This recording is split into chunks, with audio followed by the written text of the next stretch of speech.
So today we're going to be looking at the comparison of archaeological sites across Great Britain, but we can't compare all regions of Great Britain. We can't say, for example, go to Kent or go to Norfolk. But the places we are going to be visiting is Orkney, Cumbria. We'll also be visiting Cornwall and Cymru, the land of Wales. So the aim over these 8 weeks is to try and visit 4 corners of Britain and to compare different archaeological sites of varying ages. Now, this one tonight, we're going to be comparing burial chambers with big slabs, okay? In other words, known as dolmens, cromlechs and quoits. The downside about this lecture tonight is that we don't really have comparisons with Orkney. And in a way, that's the problem of comparing different regions of archaeology in Britain. We don't always see the same types of sites all the way across the board. So that's one thing we've learned tonight. But when we look at stone circles next week, we've got amazing stone circles in those 4 areas that we've mentioned, including Orkney, but that is a different lecture. Most of the sites that we will be looking at over these next few months, over these next 8 weeks, are sites that I will have visited. All the sites that we will visit in Orkney, I'll have put my hand on them. Most of the sites that we look at in Cornwall, I will have visited, and most of the sites in Cumbria I will have visited, and probably half of the ones in Cumbria. These are 3 areas that I've spent a lot of time in my life, actually. And always do something in life that you know a lot about. It would be pointless me doing the landscape of Kent because I really haven't spent much time down there. I've slept in all of these areas that we're talking about. You know, I've lived in all these 4 areas. So I know enough to do a lecture about them over 8 weeks. So this is an unusual monument. This is a site in Cumbria. This is known as Great Urswick. And we don't have a great information about this site, but we'll look at it in a short while. So the site that we're going to look at first is a site that I visited very, very recently. It's a site known as LANGFORD. Bill jumped out the minibus and he saw the site. I know the site. A small group visited the site when we went to Cornwall. And this is a site that is very odd. It's odd because it's similar to this one, but this one behind me at St.Lythans has stood like this for 5,000 years. But the one at LANGFORD collapsed and it was re-erected. And that leads me to the first problem of this lecture. And these are 8 lectures. Whenever you look at any archaeological sites, you've got to ask one key question. Has it always been like this? And what I mean by that, has the site been altered? Have they moved stones around? And in many cases, stones have been moved. So their actual meaning has changed from the past to the present day. And you'll all be surprised to hear, or some of you may not be, that what Stonehenge looked like in 1940 is not what it looked like in 1960. And it's the same that can be said for Avebury.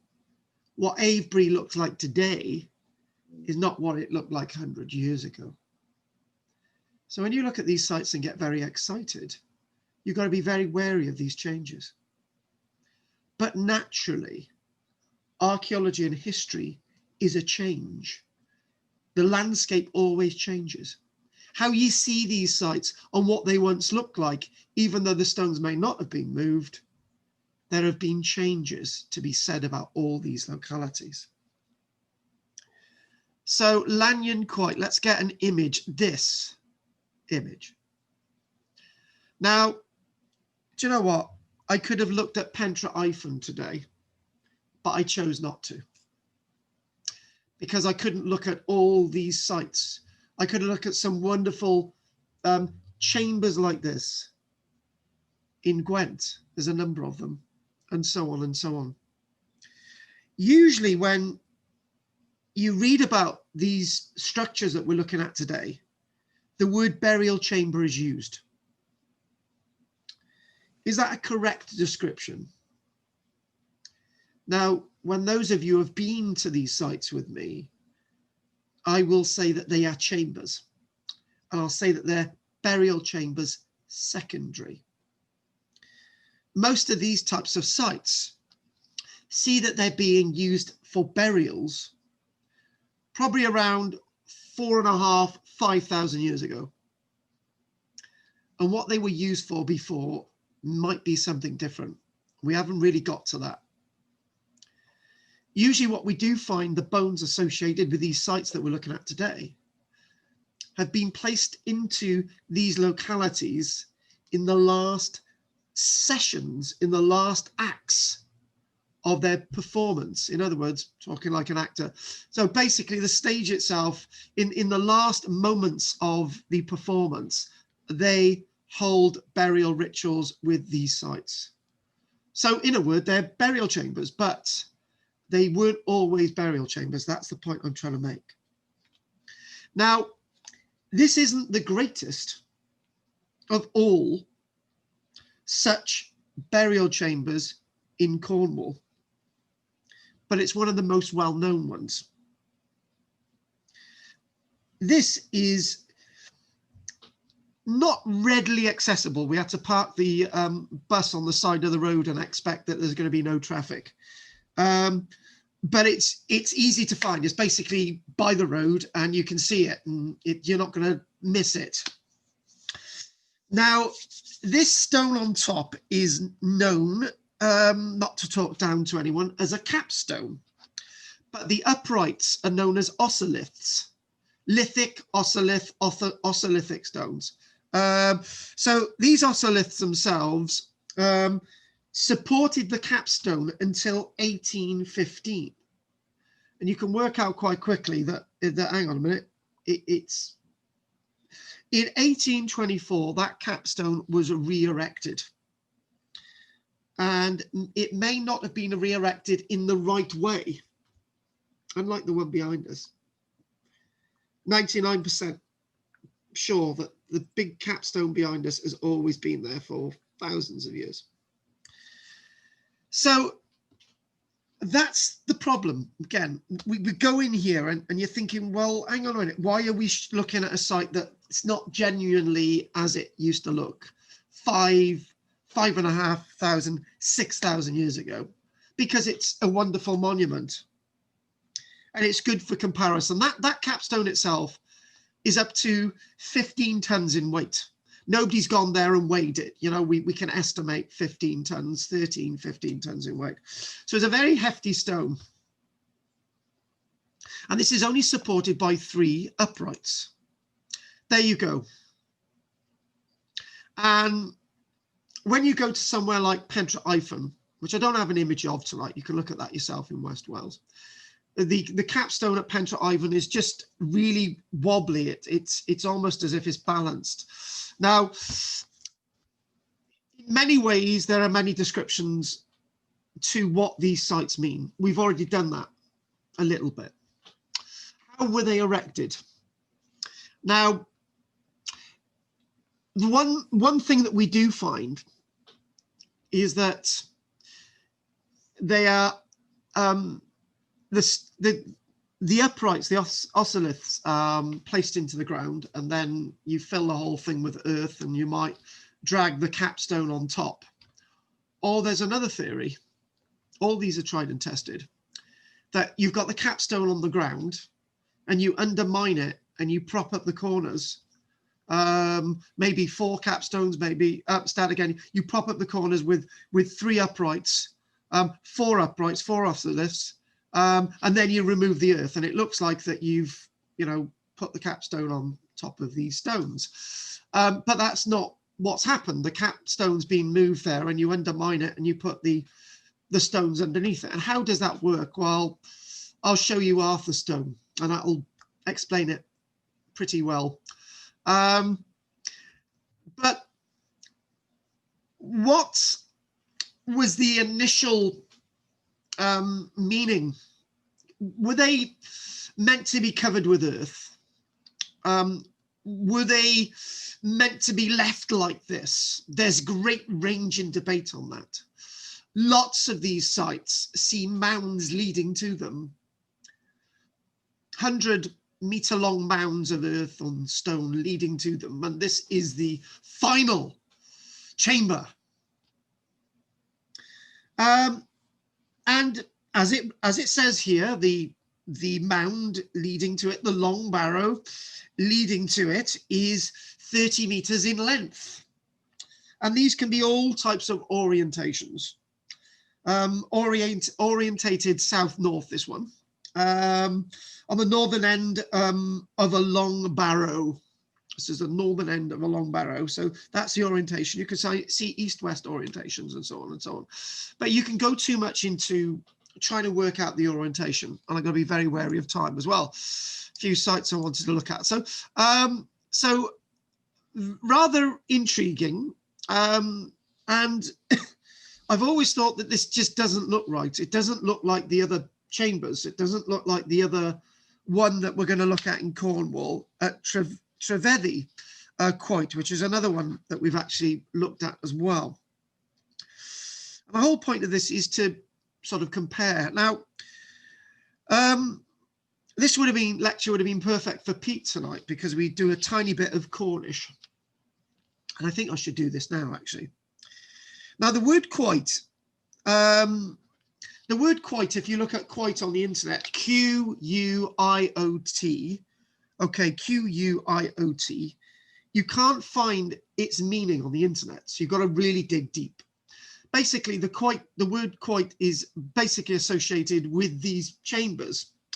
But they can also, in Cornwall, be referred to as a cromlech or the word dolmen, D-O-L-M-E-N.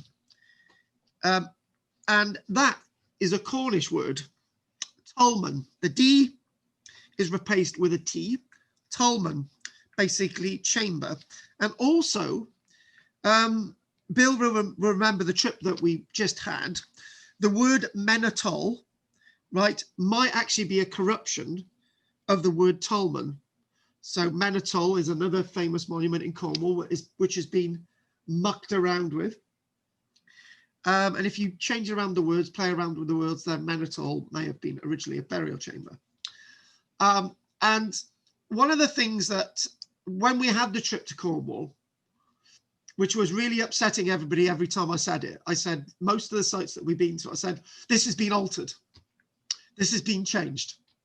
And everyone's saying, well, why are we here then? And I'm saying, well, changes in the landscape, changes to archaeological sites are actually as intriguing as the monument themselves. Antiquarians' interpretation of the past, as we're interpreting the past now, is equally intriguing to what the monument looked like originally. But I know you'd like to think that, you know, everything's got to be perfect in aspic and all the rest of it. But as we know, life is not like that. So this site itself would be very familiar to some of you who actually moved from this wonderful site to st.lythans burial chamber. Do you know what? Don't always believe what you read in books. Because I've been calling this st.lythans burial chamber all my life. And we turn into a book which was written over 100 years ago. And the original name for this burial chamber, or cromlech, which is its proper name, was the Whorlton cromlech, W-O-R-L-T-O-N. It was never known as the st.lythans burial chamber at all. It was known as the Whorlton cromlech. And that is something else. Whenever you're doing research on these sites, be very wary in records on the internet and books that they might be given other different names. So you might be thinking, bloody hell, where is it in these books? I can't find it. And you start to realize that actually maybe they may have been given a different name in the past. And this was known as the Walton Cromlech. I love this site. And it's a site that has become very familiar to me. It's in the Vale of Glamorgan, which I know very well, naturally, and some of us do as well. And the other reason for doing these lectures is trying to compare and put lots of different facts in that have the same meaning. When you go to Cornwall, there are many burial chambers. There are many Christian roadside crosses. There are many stone circles. In fact, there's half a dozen stone circles called the Maidens, the 9 Maidens, the 19 Maidens, the Merry Maidens.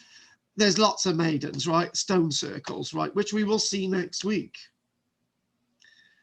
And like these monuments, there were once lots of chambers. The landscape in parts of Britain were devoted to the afterlife, the ancestors, burial, and all that stuff. But we have got the tragedy in South Wales as being an area that's very rich in agriculture, an area that we've seen the Second World War destroying the landscape, i.e. at Landau, st.Lythans, hundreds of burial chambers were flattened in the Second World War. Only 75 years ago, my granddad was one of those that used a dumper to flatten them. It was the war effort. So just because we only find 1 or 2 of them in this area of the Vale of Glamorgan doesn't mean to say that this didn't compete in numbers with somewhere like Cornwall. And even examples in Cornwall have been removed as well, but there's a lot more there. There's a lot more in Orkney of other types of sites like stone circles and so on. But none of these types of cromlechs do we find in Orkney. That's why Orkney is a little bit missed out today, unfortunately. So I've made a very recent video on this, and it was so good to do the video, and it's on my YouTube channel. And I did a video, and basically we've got new sound equipment, and we were able to do it, and we were able to explain about the monument and with the howling wind, and it was great. But this is side on, basically, if we want to work out where we are in orientation with the landscape. The last one that we've seen, Lanyon, was orientated south to north. Okay, so this one is actually orientated in a completely different fashion. So let's put the arrows on there. Okay, so here is south, there is north, there is east, and there is west. Never eat shredded wheat. So it's a completely different orientation. But the main comparisons are the shape and the form of these monuments. And a comparison in time as well. The Neolithic period, 5,500, 6,000 years ago, when they were actually originally formed, maybe a bit older than that actually. Some of them were used into the Bronze Age as well. But these are great ancient monuments, wonderful stories associated with them. And what I've got here is a description from this book that dates back over 100 odd years. And it tells me what this monument looked like and maybe what it meant 100 years ago. So let's just read this out. This monument stands about a mile southeast of Dufferin House in st.Lythans parish, on the edge of the field known as Maes of Elin. Good old native name there, which means mill, field or meadow. You can learn a lot from names of fields, by the way. It is composed of 3 uprights and 1 capstone, enclosing a little chamber within. The chamber within is, if we get an idea and have a little bit of a peek inside. There was a joke there, peek inside, Peking duck.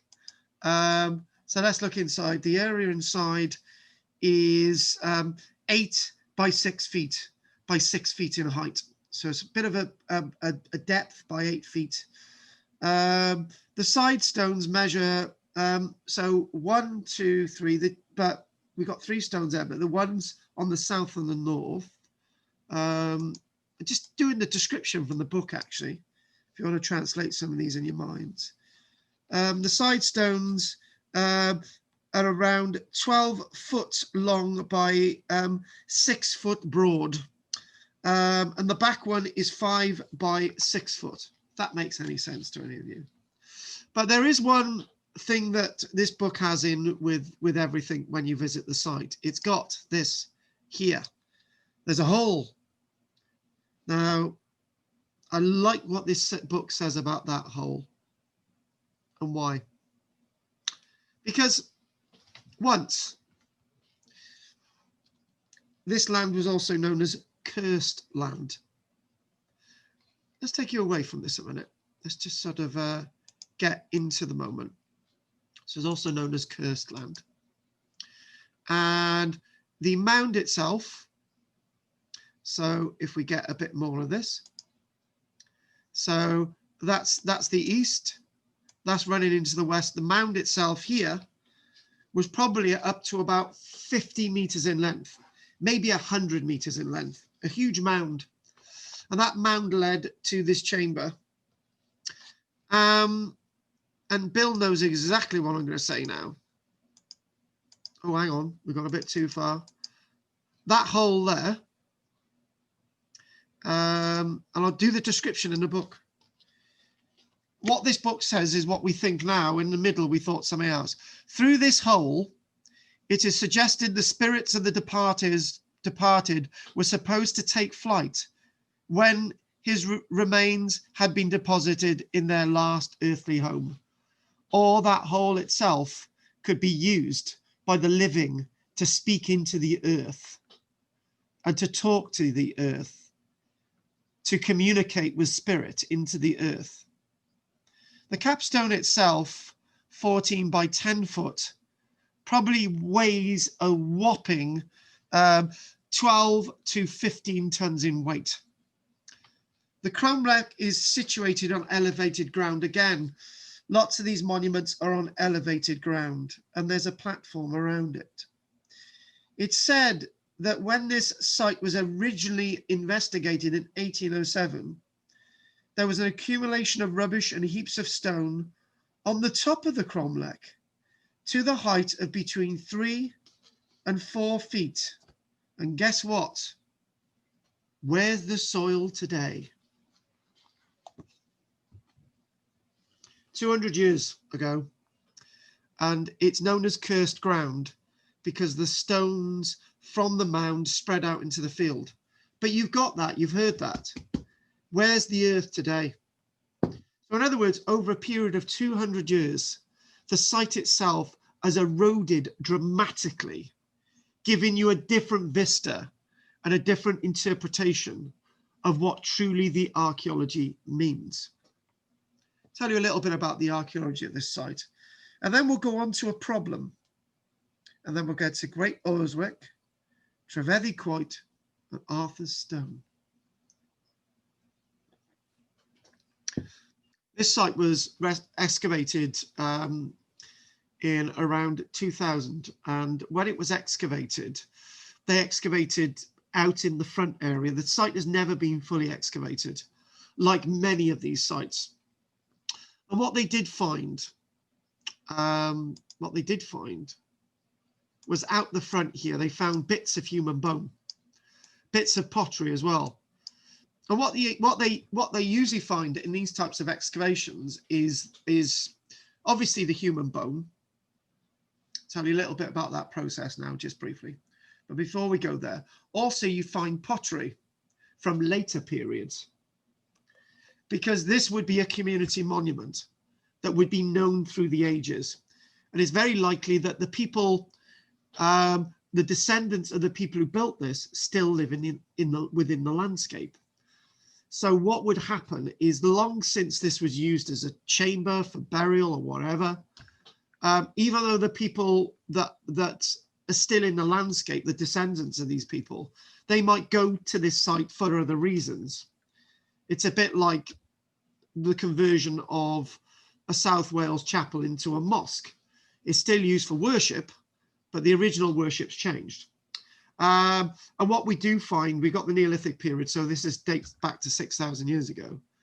And then we might get archaeological evidence associated with this monument from the Roman period, for example. So there's a few thousand years of a break there, between 3,000 years between the Romans and the Neolithic period. But people are still linked to this site, which is really important.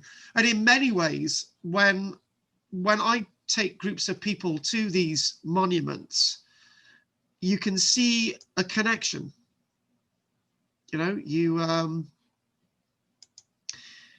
you can feel a link. It might be that your hairs might go up on the back of your neck, or you might feel that you've been here before or something. So people through the ages have been connected with these monuments. I'm sure lots of you will say that you've been somewhere and you feel you've been there before, but you've never been there that you can remember in your life, you know, those types of experiences. So all these different things are interestingly linked, this interweave within this great, powerful landscape that we live in, across this land that we are now studying tonight. And there it is again. You know, when you used to go into this field, people used to find lots of charcoal and in the molehills and so on. Is that to do with this site, or is it to do with another site? The point is that this site itself was part of a number of chambers that existed within the landscape at one stage. And it's believed that maybe one family would have had something like this, like a burial vault or a religious vault, or maybe it was used for something else. Obviously, back to that, the later stages it was used for burial. What was used for before was something else. And the process to interring in a site like this, so if you're thinking about 5,500 years ago, up until that point, people would use a process known as sky burial. And we'll look at Neolithic causewayed enclosures in the near future. We'll do comparisons of causewayed enclosures across the 4 areas. We've got that. And what would happen is the bodies would be exposed, a sky burial, and then after the bodies have rotted down and all the long bones are left and the skull and everything else is gone, they would collect these together and put them in the pits associated with causewayed enclosure. But later on, there's landscape become much more valuable, and there's less marginal land to put these monuments, because a lot of landscapes being used for agriculture. A great change in that period, the Neolithic Revolution, that's what it's called, the Neolithic, the new Stone Age. And people started to think, what we're going to do, we're going to have all our bones and stuff placed in a building like this, instead of having this great, you know, burial landscape that you see at somewhere like Salisbury Plain, see it somewhere like Stonehenge. And then what they would do, they put all those into cloth bags, and those cloth bags themselves would then rot away, and all you've then got left with are the bones. Now, you know, when you do something like comparison, you can't always find things in all parts of the area that you're looking at. So say, for example, I did Cornish tin engine houses, right? Well, I could find them in Cornwall. I could find some in West Wales, but then I couldn't find any in Orkney, and I wouldn't be able to find any in Cumbria. So I could only compare two areas of engine houses for mining in two parts of that sort of ilk. And the same thing can be said for these chambers that we're talking about behind us with these big stones, these dolmens of the dead, because in Orkney they did something very, very different. And what we're going to do is we're going to visit not these cromlechs that we're looking at today. We're going to sort of visit enclosed burial chambers like this one. It's very different than the cromlechs that we've already looked at tonight. They're very different structures. So I want to do this separately. But this is something that me and Bill have been in. This is known as the Unston chamber. And this is something that we're going to look at again. But what I'd like to do is tell you a little bit about it. It's pointless showing you something and not saying anything about it. So I'll just say something about it now. So hang on a minute. Hang on, I've got, there we go. And just got to do something with the computer. Right, okay.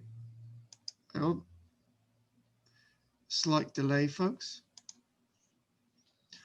And right, this is a really nice, interesting chamber. Very, very different than anything that we've been looking at. It's alongside a watery margin, Stennes Loch, in the wonderful heart of the mainland of Orkney.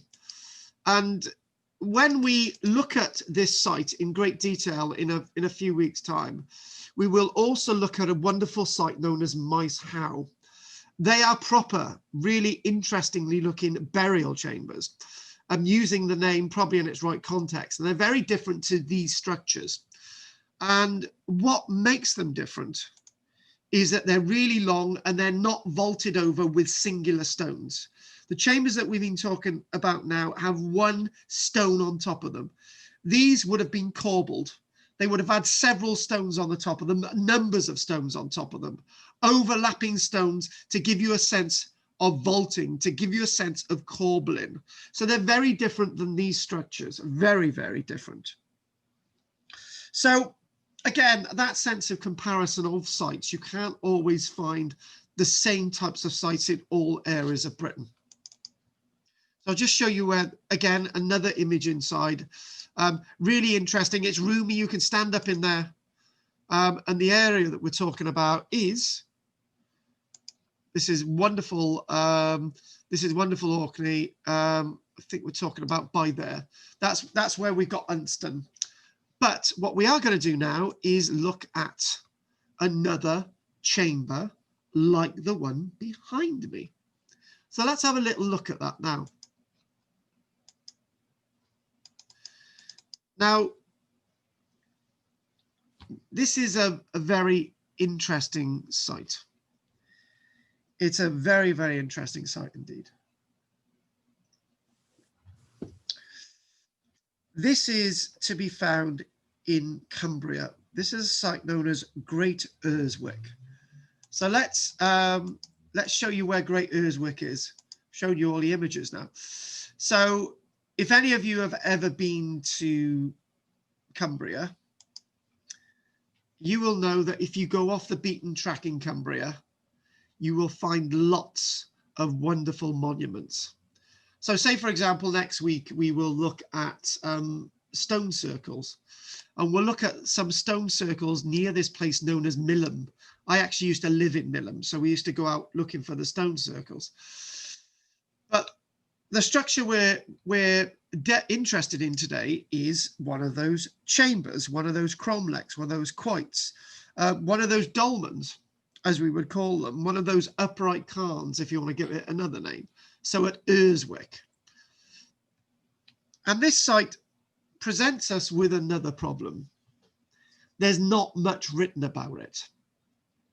And I thought, well, do I include this in? I wanted to do something in Cumbria. Do I actually include it in? And I thought, yeah, I've got to include it in. Because with lots of these sites, when you've got an absence of information, because they haven't been excavated, your mind might be able to expand a little bit more. There's nothing worse than going to an archaeological site and the sign tells you everything, and there I am disagreeing with everything. If there wasn't a sign there in the first place, then I'm God. I could tell you exactly everything about it as much as I want to. So if we want to go back a little bit more,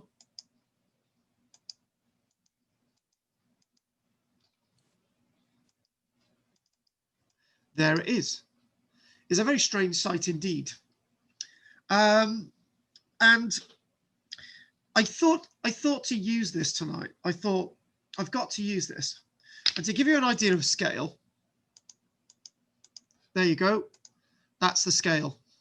So it's not a massively tall, impressive set of remains.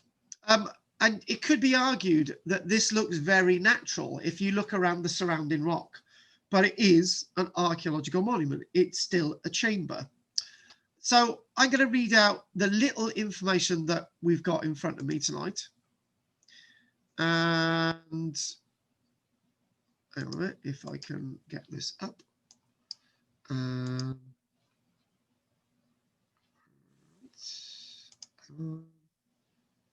get that up. Right, okay.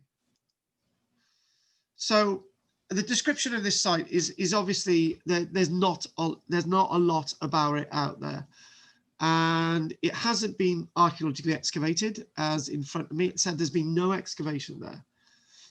And it has been marked and it's seen to be protected as a chamber. But when you look at the capstone itself, it's just a big piece of stone. It looks like it's very similar to the boulders below. But this has got a lot in common with Arthur's stone, which is the last stone that we're going to look at tonight. We're going to look at Arthur's stone. And it might be possible that if we look into the background, let's get, hang on, how is it? I've gone all the way back, hang on. There's a genie in the mists. If you look in the background, that's the natural geology. And you think, right, so the natural geology does look different from the chamber, but the natural geology doesn't look much different from the chamber. And I've got to go with powers that be saying that this is a chamber, but they may not have done much to alter it from a natural feature to the classification as a burial chamber. And that's a really important thing. When people go to these monuments, they always say, oh my God, wow, look at the size of that stone. Look at the way that they're organized, you know. They must have done this and they must have done that with it. But sometimes just tweaking with stones in the natural environment, you can create man-made features. And that's very much the point of this monument in Cumbria, and very much the point of Arthur's stone on the Gower, which we're going to go to. But when you look at this image, it very much looks like a monument. It very much looks like, this is one of the first images that we saw tonight. It very much looks like a monument. It very much looks like it could be going places, but it's very small nevertheless. And you might be saying, that doesn't look like a man-made feature, but it is. Again, with the vista of remains in the background. Now, there is a similarity between this and the likes of Tinkinswood, or as we'll call it in a few weeks, Tinkerswood, which is very near the site of St.Lythans, only about a mile to the north. And at Tinkerswood, there's a quarry very nearby. And it didn't take much of a leap of imagination to realize that the shape of the quarry was exactly the same shape as the capstone that is used at Tinkerswood. The nearly 45, originally 50-ton capstone that we actually see at Tinkerswood. So it doesn't take a leap of imagination.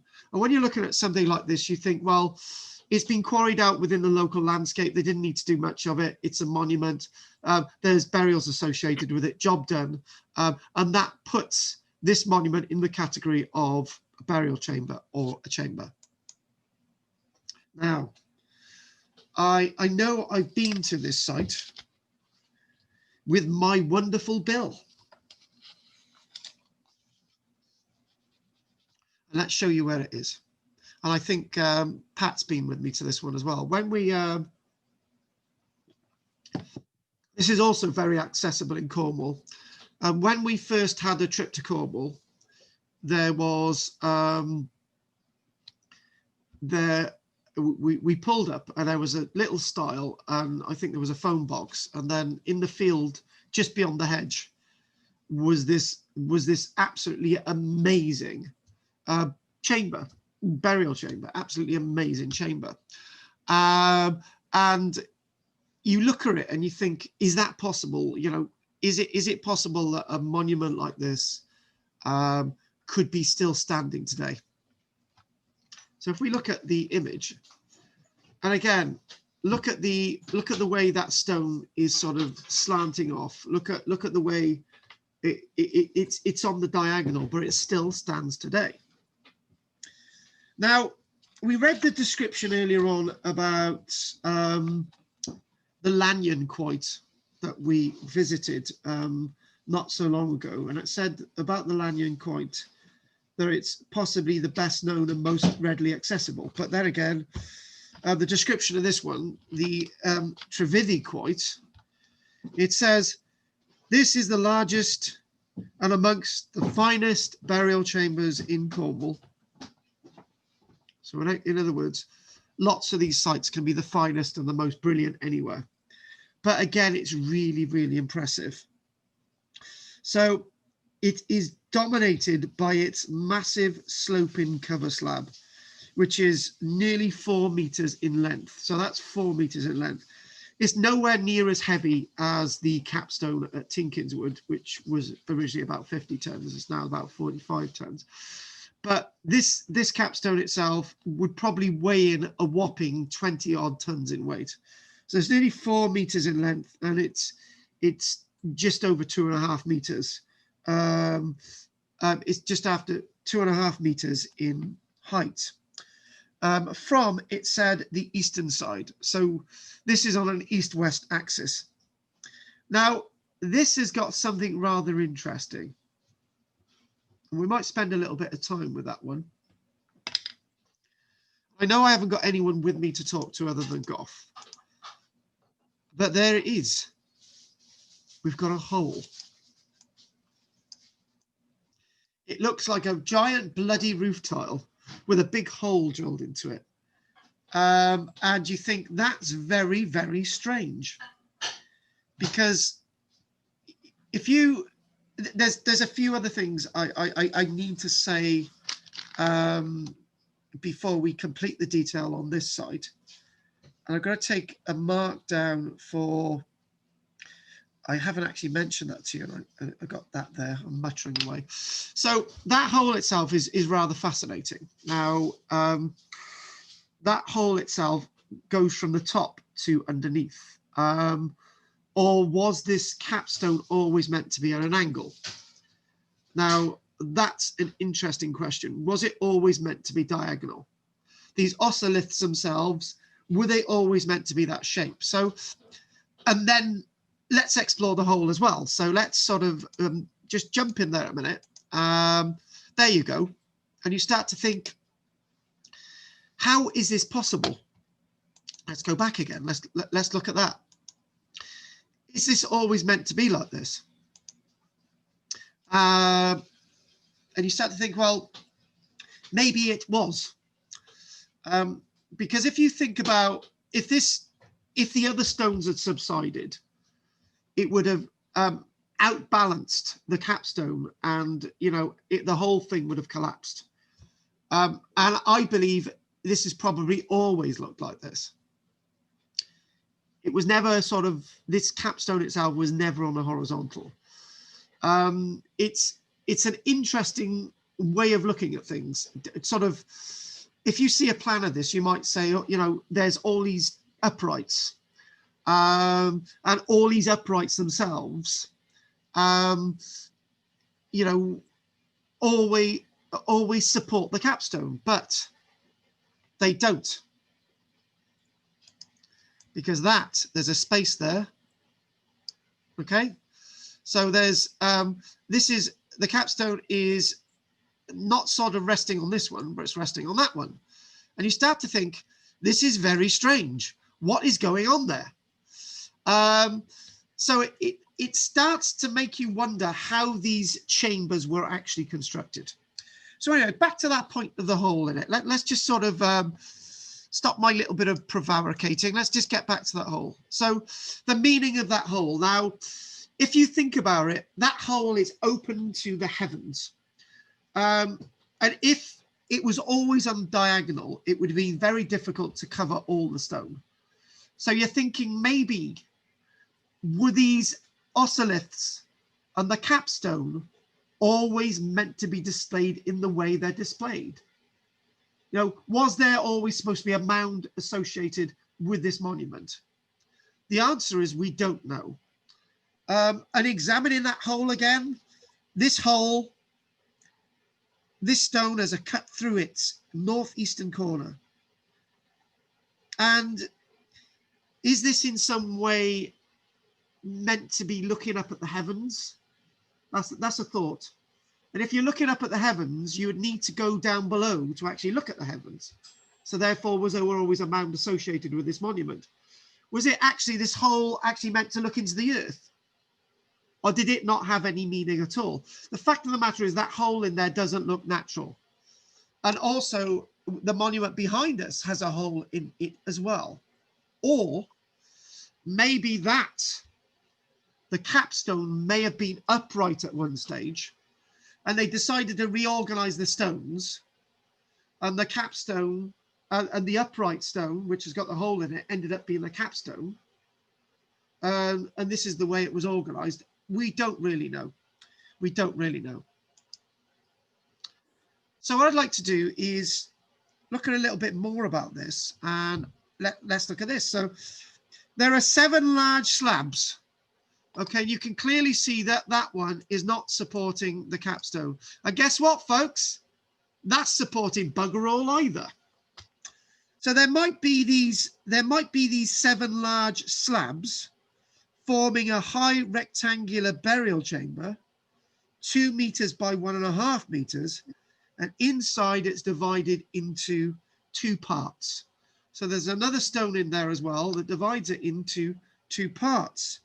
The inner area is almost completely sealed off, except for a small opening in the corner of the doorstone at the eastern end, which is by, oh, there's a little hole there. You've got to crawl in there, you have. And that's also interesting as well. Holes in the stones, which I'll tell you a bit about in a moment. This is just big enough for a body, alive or dead, to pass through.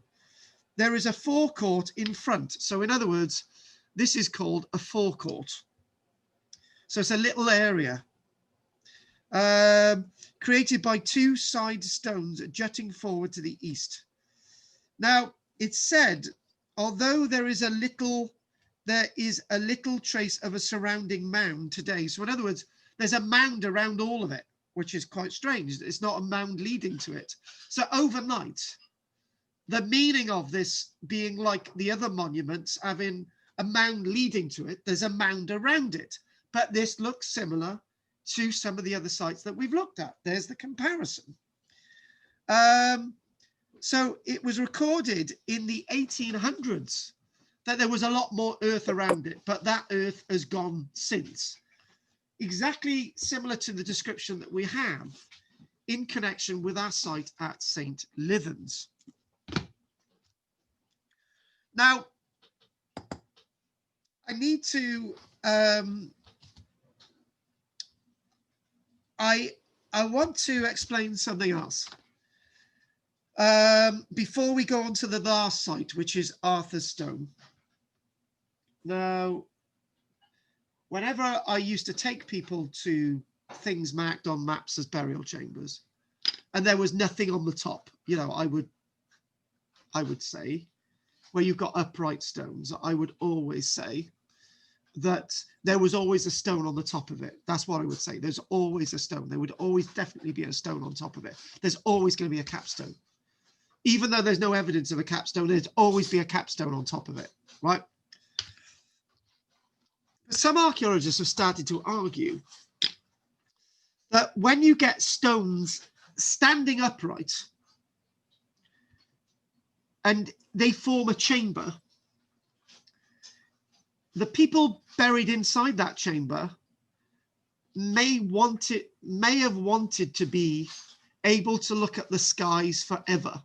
So in other words, the chamber, the roof of the chamber was actually open, which is a really important aspect. The chamber on top was open. So we can't always say that these chambers actually had capstones on them. The ones that we do see the capstones on them, yes, they had chambers on them.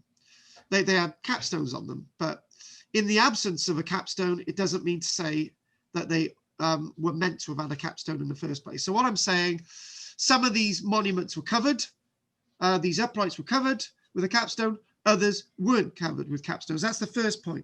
The other point as well is quite clear, is that there's lots of talk about earth being around these monuments, lots of talk all the time. They always had a mound leading to them, or they always had a load of earth around them, and these monuments were definitely covered with earth, right? That's not exactly true. It doesn't necessarily mean to say that these were covered, the capstone was covered with earth. And you've got to be very careful with descriptions. And what you've got to do when you go to sites such as these is have an open mind. That's one thing I say to everybody when they visit these sites. Have an open mind. Try and understand these sites, not for what the archaeologists want you to think, but for what you want to think. This is the best way, because in many ways, what our ancestors thought these sites were meant to be is very different from what we think today. We can't put what we feel the past is like from our eyes onto the past. The past can teach us more than we can teach the past, in other words. And the final site I'd like to look at, I think we got one more of these images. Oh, there you go. That gives you an idea of the scale. It's quite chunky, isn't it? So, you know, you could sort of, you can't directly walk into that sort of chamber there, but if you're short enough, you could probably mosey in there. A child could get in there. And again, if you've got, you know, was there a passageway? If this was a mound around it, was there a passageway into it? All those answers when we look at burial chambers like Maes Howe and Bryn Kethley D on Anglesey. So again, we'll save that for the future. So now, Goff, have you ever seen this? This is on the Gower. No, I haven't. Right. Now this is a rather interesting one. This has a capstone, which you can clearly see. It's bloody obvious. It's known as Cefn Bryn. If you type in Arthur's Stone, you don't come up with this one. You come up with another one. In fact, there's about 20 Arthur Stones in Britain. So you've got to type in Arthur Stone, Cefn Bryn, Gower. Arthur Stone is located at Gower's highest point. So I've mentioned that, you know, some of these remains are up in upland areas, you know, they display over the landscape. They can be seen from a distance. Oh, there's something else I need to mention as well. It's known as line of sight, okay, a military term. So line of sight is that, you know, the direct link from A to B, right? That's what you're seeing, no contours A to B. But if you see a monument like this in the distance, you might be forced down a valley and then you can't see the monument anymore. And then suddenly as you get close to the monument, you can see it again. And this is like this stone. It might be up on the highest point in the Gower, and you can see it from other high points, but when you get close to it, it disappears. And only when you get up to it can you see it again.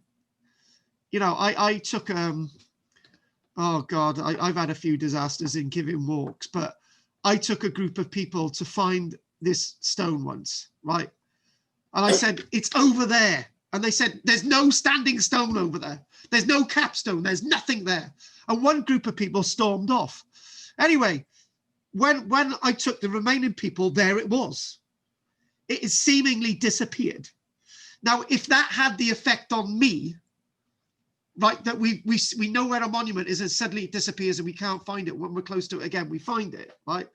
If that can happen to us as modern day human beings, that can happen to our ancestors. So this is the Gower Peninsula's most famous prehistoric monument. There are lots of prehistoric monuments on the Gower, but it's very interesting. And the big stone that you can see in front of you is 30 tons in weight. It's a massive bloody stone. It's 30 tons in weight. Actually, I think it's a little bit more, actually. I think it's been estimated on size rather than the weight of the stone. It's a very compacted stone. And this is, which is the capstone of a chamber that is supported by a number of oceliths. Now, this is something that we're going to look at and examine, and then that'll be enough for tonight. So we got a little bit of a photograph there, and it's almost showing. If you look in there, that they got the capstone there, and this stone here is sort of outside supporting the capstone, and it looks very odd. It does look very odd indeed. And I know that Ellen's actually been to this site with me. And a confession to Ellen, when we went to find this, I was guessing where it was. Even though I've been there a number of times, I just guessed and we found it. It's my archaeological instinct, call it. So the site that we're talking about is Cefn. So there it is on the Gower. Oh, yeah. Again, doesn't this look very queer indeed? Because what you're seeing is that you've got an upright here, but these are not supporting anything, but that's supporting it, right? You've got a number of these stones underneath it, right? And it's a very queer anomaly, and you start to think, well, hang on a minute. Why aren't those stones actually underneath the stone supporting it? And archaeologists have long since thought that what they did was they put all these uprights and then they put the capstone on there and it balanced and that was it. But you know, way back at the beginning of the lecture, I sort of actually said that some of these monuments might be a case of having a stone there and then undermining them and putting stones underneath. This is what this is. There's only one way you could have done it. This is a glacial stone. This is a glacial erratic. This has been moved from by the only time this stone has moved was via glaciation. Okay. So there's good old Stav with the stone there.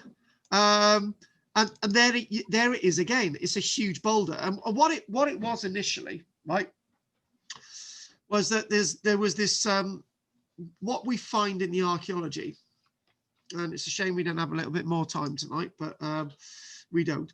Well, originally there would have been this flat landscape, fairly flat landscape, and what they did was that they undermined the stone in one corner and they put a stone underneath it, right? So what they did, they undermined another corner and they put a stone underneath it. And then what they did, they thought, oh, we'll put a stone under the side as well. So this is the only way you can do it. And then they did it with the whole stone all the way around the outside.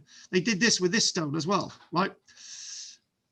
But the problem with that process is that the capstone hasn't settled, right? So over time, the stone is gonna find its own weight and find its own level. It's going to rock back and forth, and eventually it's going to settle on some stones, and it's not going to settle on other stones, right?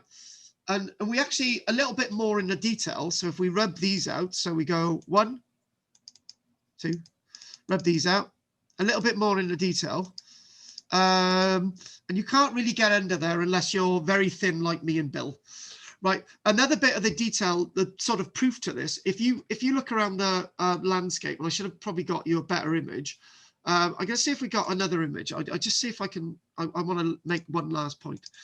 Hang on a minute.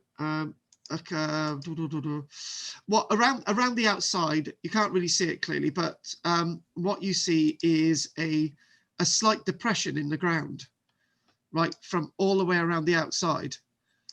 And that means that our ancestors had not only undermined the stone, propping it up, they had cleared the rest of the landscape, created a crater, right? And then that's point of fact, showing you that the stone was originally there by itself, and then our ancestors have worked around the stone, creating the monument that you see in front of us today. So what I wanted to do is keep that nice and clear and straight to the point tonight. So next week we're going to be looking at stone circles, and we're going to be going in a lot more detail about stone circles, and more of the terms and information that we've discussed tonight will come into play. So before we open the camera, I would like all of you, everyone's got a bit of homework for next week. And a bit of homework is as follows. I would like all of you to find a nice stone circle site that you really like in Britain.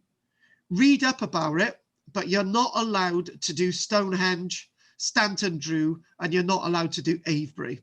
You can find any stone circle site anywhere. You can find one in Norfolk or Kent, or you can find one outside York, anywhere, right? But you can't do the 3 that I mentioned. So we're doing stone circles next week. Not henge monuments, stone circles. Not wood henges, stone circles. That's what we're doing next week. So what we're going to do, we're going to ask if there's any questions.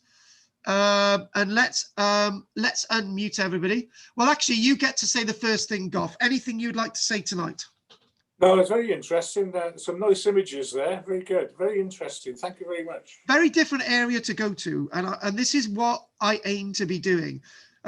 It gives me an excuse to look at different areas of Britain, but over a much wider scale. But yeah, that's had the effect. Thank you very much. So, Ellen, you've got a minute. Go for it. How many pictures of burial chambers did you show for the whole evening? I showed Lanyon Quoit, st.lythans. I showed a burial chamber in Orkney, but that's not the categorization that we wanted to look at. I only saw 2. We looked at Great Urswick, Trevethy Quoit, and Arthur Stone. We looked at proper. Only 2 came up on my screen. One was st.Lythans, and one was the rest of the whole evening was that one with a woman peering in. You didn't show Arthur Stone, Carl. Those are the only 2 images I saw, and the one with the woman peering in was most of the night. And first of all, you called it Orkney, then Cumbria, then you said it was Cornwall. So I was like really confused. So hang on a minute. Are you seriously saying you haven't seen any other images? Yes, I only saw 2 at the beginning. What about you, Goff? Well, I saw more than 2, I think. I only saw. Did you actually see Arthur Stone in the last one there? No. No. No. Yeah, no. I didn't. I wish somebody had said, because that's what I've been explaining.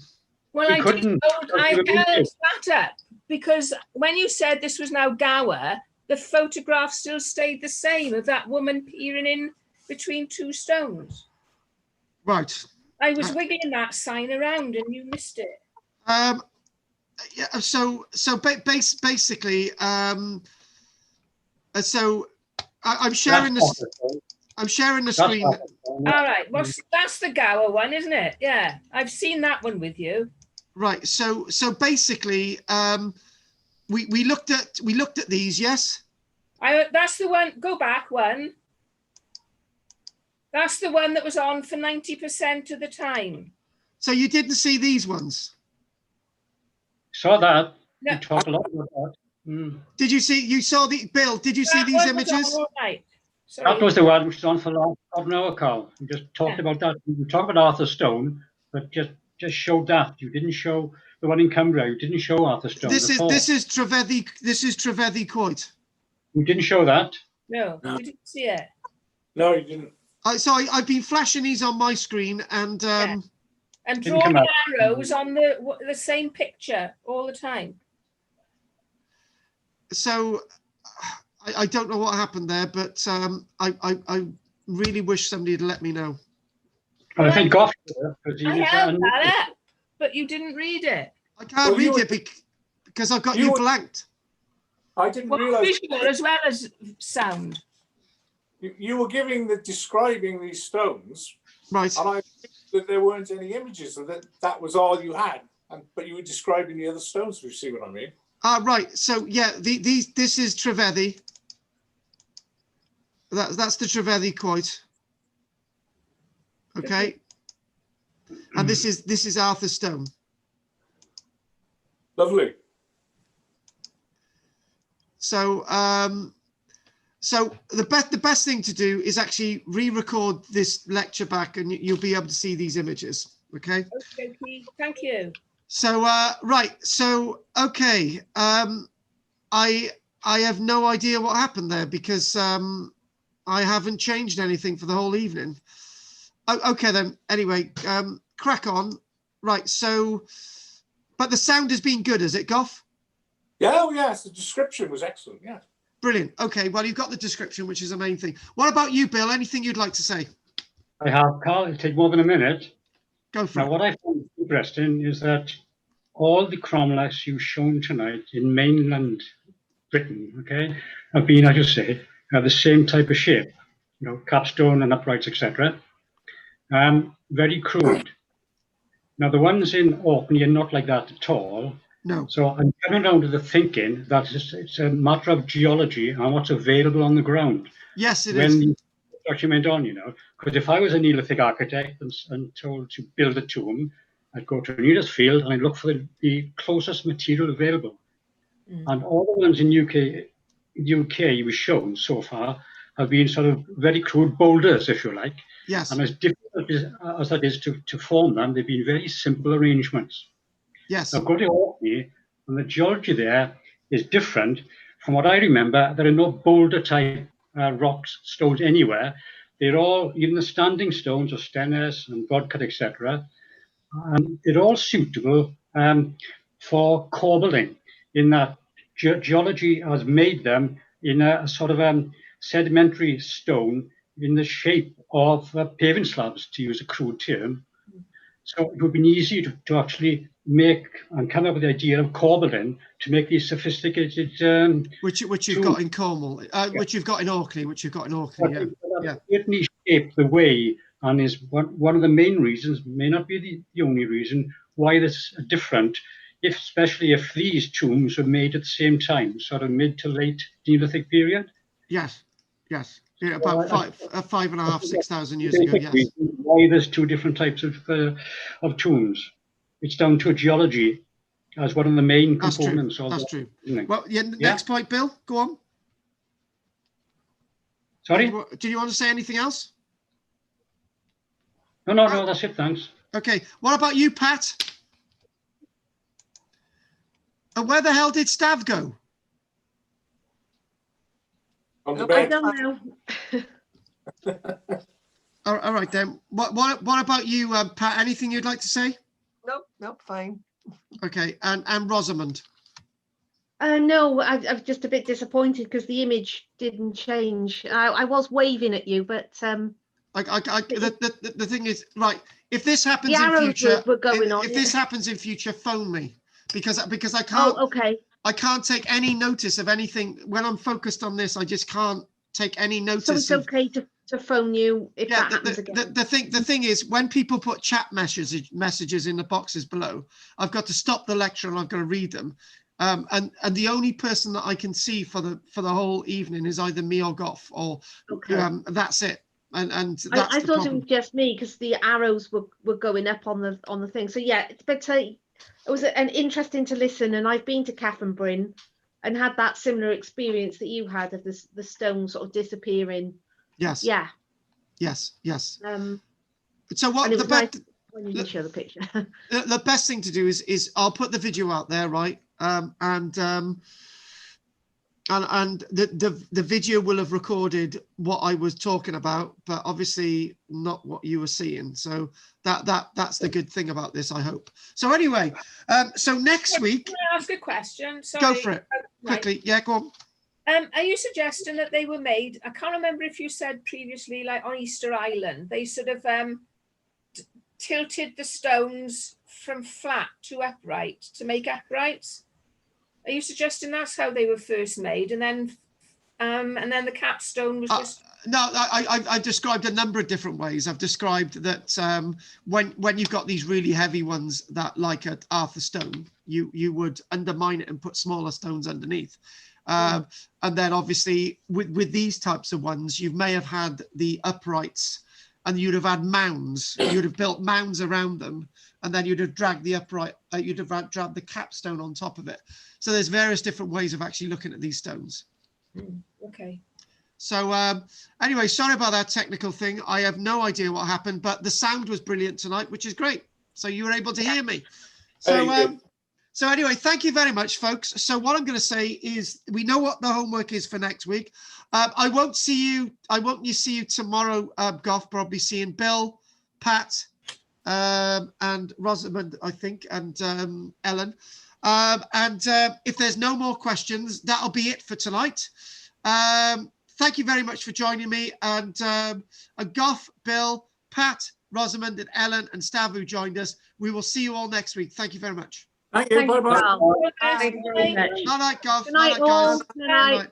Night. Good night. Night, Pat, Rosamond, Bill, Good night. Ellen. Night. Bye. Night. Right, I've no idea what happened technically there. I don't know what happened, but that's technology. I don't really, I hope it's recorded okay from what I was seeing. So we'll see what the recording looks like. Thank you very much. And if it came out the way they said, that you didn't see any other images, then you know why, that there was a problem somewhere. Thank you.